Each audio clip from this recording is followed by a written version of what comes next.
important, and we're doing very well on the war front, to put it mildly, I would say. Somebody said, on a scale of 10, where would you rate it? I said about a 15. And we're going to continue to do well. We have the greatest military in the world by far. And that was a tremendous threat to us for many years. So we're in a very strong position now. And their leadership is just rapidly going. Everybody that seems to want to be a leader, they end up dead. You see the tremendous progress that's being made. Their missiles are being wiped out rapidly. Their launchers are being wiped out. They're attacking their neighbors. They're attacking their, in some cases, allies, or not so long ago allies. And, you know, it's really a nation that was out of control, and they would have used it on us if we let them, if we waited any longer. Under the leadership of President Donald J. Trump, the rogue Iranian terrorist regime is being absolutely crushed. And so far, we have destroyed more than 20 Iranian ships, including their top submarine last night, using a torpedo for the first time since World War II. And thus far, Iran's proxies are hardly putting up a fight. It's safe to say that thus far, Operation Epic Fury has been a resounding success. American forces have struck more than 2,000 targets, destroying hundreds and hundreds of ballistic missiles, launchers, and drones.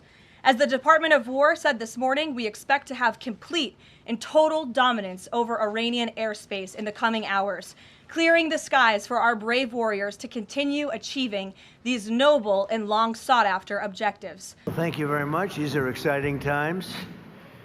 I think you probably want to speak about war rather than this, but this is very important. This is very important, and we're doing very well on the war front, to put it mildly, I would say.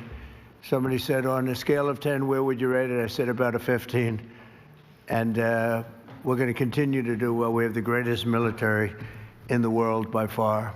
And that was a tremendous threat to us for many years. 47 years they've been killing our people and killing people from all over the world. And I think we have great support. And I think if we didn't do it first, they would have done it to Israel and give us a shot if that was possible. And if we didn't terminate the worst deal, one of the worst deals ever made, the Obama nuclear deal, I call it the Obama nuclear deal, where he gave everything to Iran, including a nuclear weapon. It was a road to a nuclear weapon. Bad things would have happened 4 years ago, because they would have had a weapon 4 years ago if I didn't terminate that deal. So we're in a very strong position now, and their leadership is just rapidly going. Everybody that seems to want to be a leader, they end up dead. And it's an amazing thing that's taking place before your eyes, because for 47 years we were pushed around, and we shouldn't have been. And I think I can say, and you see it as well as I do, you see the tremendous progress that's being made. Their missiles are being wiped out rapidly. Their launchers are being wiped out. They're attacking their neighbors. They're attacking their, in some cases, allies, or not so long ago allies. And, you know, it's really a nation that was out of control, and they would have used it on us if we let them, if we waited any longer. A big factor was Soleimani, the killing of Soleimani in my first term. And maybe the biggest factor was the rebuilding of the military in my first term. And then the B-2s hit the, and I use the word obliterate because it really was, it was a complete obliteration of their nuclear potential. And that set them back very, very seriously. If we didn't hit within 2 weeks, they would have had a nuclear weapon. If we didn't do the B-2 attack a number of months ago, they would have a nuclear weapon. And when crazy people have nuclear weapons, bad things happen. So we're in very good shape now. I want to let you know that, and we will continue forward. But it's a great display of military strength, and I'm very proud to have, with some of the people in the room, both senators and congressmen, we rebuilt, and women, we rebuilt our military during the first term, and we're using it a little bit more than I thought we would have to. Venezuela worked out really great. We have a wonderful relationship with the president and the various representatives, and we're taking out hundreds of millions of barrels of oil and that goes to our benefit and to Venezuela's benefit. They'll be doing better than they've ever done before, and we will get a big piece of that, and we'll also make life wonderful for the people of Venezuela who have been very, very badly hit. So that's a lot said in a short period of time, but you can witness it for yourself. And now we'll get on to something that I'm very proud of, because it was sort of my idea, like very much so. Build your own power plant. And everybody thought I was kidding. They said, really, you can do that? How would you do that? I said, we'll get you fast permits, and you'll build your own plants, but we're going to discuss it in great detail with the biggest people in the industry and some of our great leaders and senators. And congratulations on the Medal of Honor for your 100-year soldier. You know, 100 years old, 101 to be exact. And Daryl's been fighting that he get the Congressional Medal of Honor for many years, Daryl, right? Under the leadership of President Donald J. Trump, the rogue Iranian terrorist regime is being absolutely crushed. 47 years of tolerating and enabling the world's leading state sponsor of terrorism are over. Iran's murderous terrorist leaders are paying for their crimes against America, and they are paying in blood.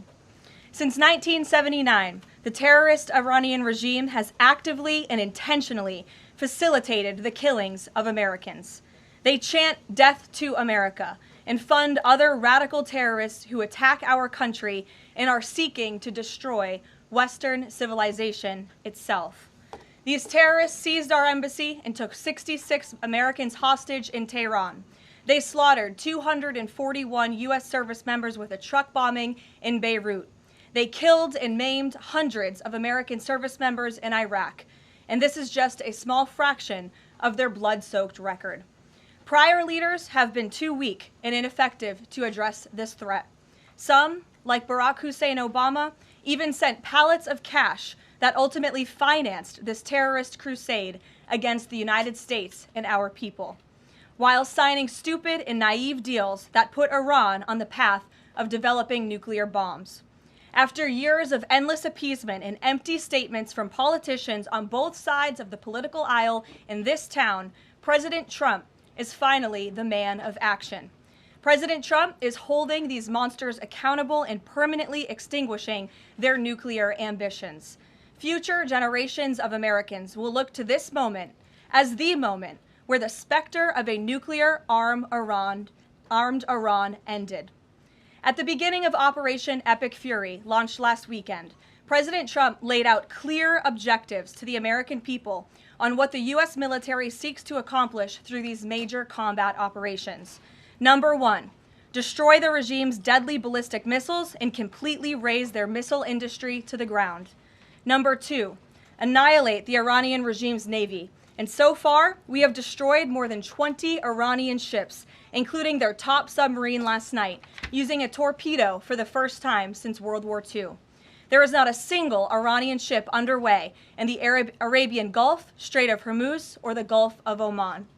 Number three, Operation Epic Fury will ensure the regime's terrorist proxies in the region can no longer destabilize the region or the free world and attack our armed forces. And thus far, Iran's proxies are hardly putting up a fight. Number four, this mission will guarantee that Iran can never obtain a nuclear weapon. It's safe to say that thus far, Operation Epic Fury has been a resounding success. American forces have struck more than 2,000 targets, destroying hundreds and hundreds of ballistic missiles, launchers, and drones. As the Department of War said this morning, we expect to have complete and total dominance over Iranian airspace in the coming hours, clearing the skies for our brave warriors to continue achieving these noble and long sought-after objectives.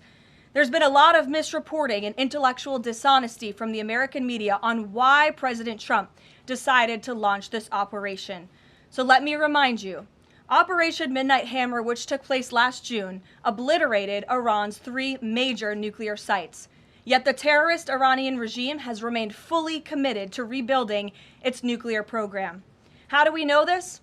Because Iran has pursued this path of war and violence despite President Trump dispatching 2 of his top and most trusted negotiators to engage in exhaustive and good faith negotiations to try and reach a deal.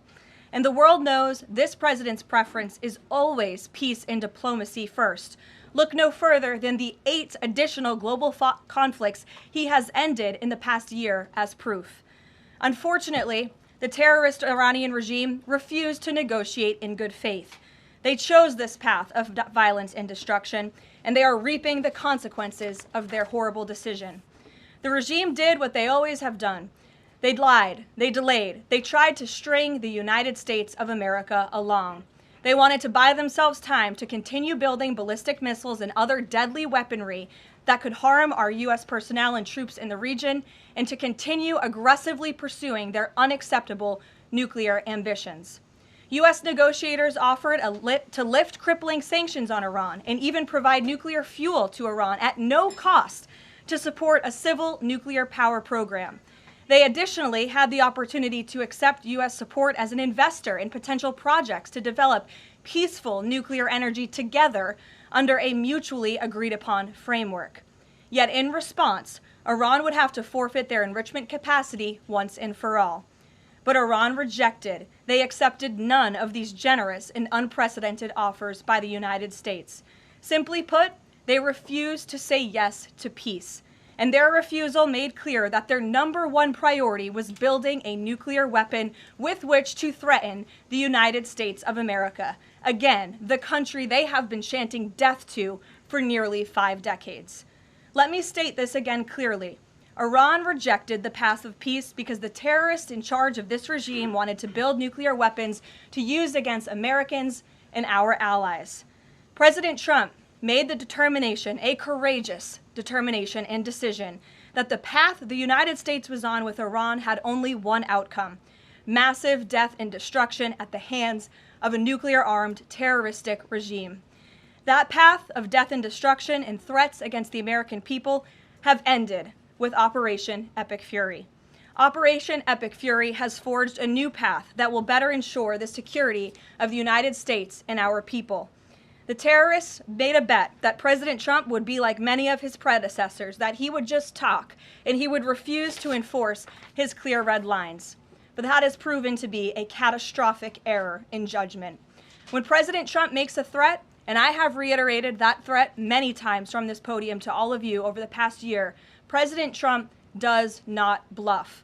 The president's words are backed up by the mightiest warriors in the world who possess the most sophisticated capabilities this world has ever known.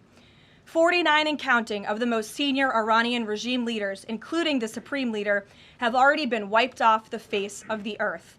Make no mistake, killing these brutal terrorists is good for America and makes the world a much safer place.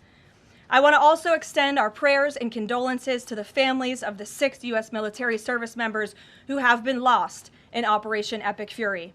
These heroes represent the very best among us. They laid down their lives in defense of our country, and we will never forget their legacy or their sacrifice. As the president said, we grieve for these American patriots and their families as we continue the righteous mission for which they gave their lives. President Trump intends to attend the dignified transfer of these American heroes to stand in grief alongside their families. I understand the Department of War is working on scheduling this transfer, and we will provide updates at the appropriate time. Finally, the Trump administration is also doing everything within our power to protect Americans in harm's way. Since the launch of Operation Epic Fury, more than 17,500 Americans have safely returned home from the Middle East, with over 8,500 American citizens returning home to the United States just yesterday alone. If you are a U.S. citizen in the Middle East looking to return to the United States, the Secretary of State asks that you please register with the State Department at step.state.gov. The State Department will identify where you are and provide travel options directly to you. The administration is already rapidly chartering flights free of charge and booking commercial options, which we expect to become increasingly available as time goes on and the success of this mission further comes to fruition. I know the President and Secretary of State Rubio have been in touch as well with our allies in the region directly about this problem, making it clear that it is a priority of the United States of America to bring every American home. The Trump administration will not rest until every American is home safely and until the terrorist threat from Iran has been completely destroyed.